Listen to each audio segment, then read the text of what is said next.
At the moment, triathlon and the Ironman brand are obviously booming. Only a few years back, we had just 20 events. Today, there are 46 in Europe, my area of responsibility.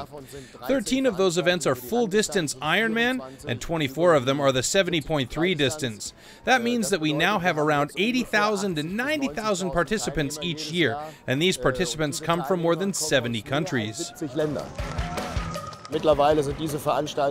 By now, these races are huge events, and on average, we have about 70,000 spectators at each race. So we end up with way more than 2 million spectators across all our events in Europe.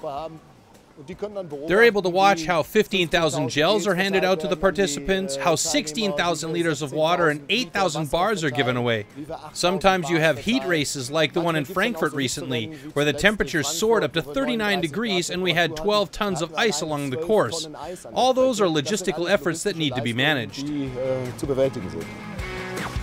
With regards to volunteers, we have on average around 2,000 of them at each race. Without these volunteers, we couldn't run events like these. You have to motivate them, but they also like being part of these events because it gives them a chance to look behind the scenes. You only see grinning faces amongst the athletes. They really enjoy themselves. There's a great spirit, and we enjoy that and like to help. It really is like a family, whether it's the race director or your average volunteer. It's like a family business, and that's the reason why there are so many volunteers. For me, it's about the get-together, the fun, the ambiance. I particularly like that everyone pushes their limits, you know? You see that the human body is capable of that and how they really go for it at all these events. Every athlete deserves a pat on the back because it's madness what they do. The athletes often come 2, 3, or 4 days before the actual event and stay around afterwards. In that time, the families and the friends want to be entertained, and that's where the leisure program of the host city becomes important.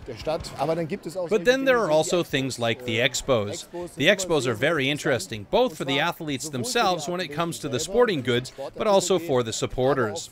All this makes the last few days before the event very exciting, and that really contributes to the profit and the success of the event.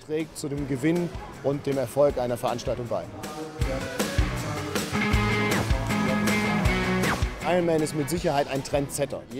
is definitely a trendsetter. Everyone knows the famous scenes of the finish in Kona, Hawaii. It's similar to Wimbledon in tennis or Monte Carlo in Formula One. But what's even nicer is that you develop a culture. Finishing an Ironman means discipline, health-conscious living, and preparation, and an emotional experience.